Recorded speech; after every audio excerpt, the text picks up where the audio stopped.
ఇక్కడ ప్రభుత్వ పథకాలు ఏమైనా అమలైనాయా? ఒకటి అవుతుందండి, ఇప్పుడు 100 రోజుల పథకం నడుపుతున్నారు బాగా అండి. 100 రోజుల పథకం? అవునండి. అంటే దాని ద్వారా ఎంతమందికి ఉపాధి లభిస్తుంది? చాలా మందికి అభివృద్ధి చెందుతుంది అండి. చాలా మంది పనులు చెప్తున్నారు మీకు? మాకు ఎక్కువ కాలువలు ఉంటాయి కండి. ఇప్పుడు చెరువు వ్యవసాయం పనులు ఉంటాయి కదా, చెరువు కట్టలు తవ్వటం, మన మొద్దు తీయటం, మన బంట గింట మంచి బాగుంది స్కీమ్ అండి. అది బాగుందండి. మాది కుదర మండలం, మాకు పాలాలు ముప్పు గ్రామం అండి మాదండి. ఈ గ్రామంలో మాకు గవర్నమెంట్ పథకాలని ఇవ్వటాలు ఇల్లు క్యాన్సిల్ చేశారండి. అవి ఇవ్వటాలి ఎందుకంటే ఈ ముప్పు గ్రామం కనుక తీసారనమాట. గవర్నమెంట్ డబ్బులు ఇచ్చిందా? డబ్బులు ఇచ్చింది వాళ్ళండి మాకండి. ఎకరానికి 1,10,000 ఇచ్చారు ఎకరానికి అండి. ఎన్ని కుటుంబాలు ఇక్కడ నుంచి కాల్ చేయాల్సి వస్తాయి?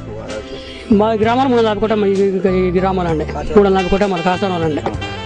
ఇప్పుడు ఇక్కడ మీరు ఇక్కడ ఈ ఆట ఆడుతున్నారు కదా, యువజన సంఘం? అవును, అన్ని కులాలు అంటే సంఘం లాగా ఆడుతున్నారు? లేదు, డైలీగా జిల్లా స్థాయిలో కానీ రాష్ట్ర స్థాయిలో ఎక్కడైనా వెళ్ళిండ్రు? లేదండి. మండలాలు కూడా ఏమన్నా? మండలాలు అంటే టోర్నమెంట్స్ పెడితే వెళ్తాము. అయితే విన్నర్ అవ్వచ్చు, రన్నర్ అవ్వచ్చు, ఆ విధంగా కూడా ఆడతాము. పార్టిసిపేట్ చేస్తాము. మేము సమ్మర్ టైం కూడా ఆడతాము. సమ్మర్ టైం నుంచి ఖాళీ టైంలో కూడా అందరం మేము ఆడుతూ ఉంటాం.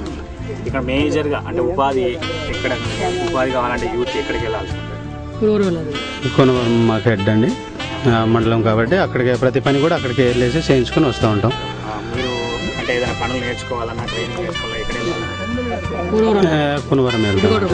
Head quarter Konavaram. మండల తరపు నుంచి మాకేమన్నా మీరు ఇలా చేయాలి అని వస్తే మేము ఆ పనులు చేస్తూ ఉంటాం. ఇప్పటివరకు అట్లాంటి ఏదైనా యువజన సంఘాలు కానీ ఏదైనా ప్రభుత్వం నుంచి అట్లాంటి అవకాశం CMEY పథకాలు లాంటివి కానీ, తర్వాత IPDA ప్రాజెక్ట్ యూత్ గురించి ఏదైనా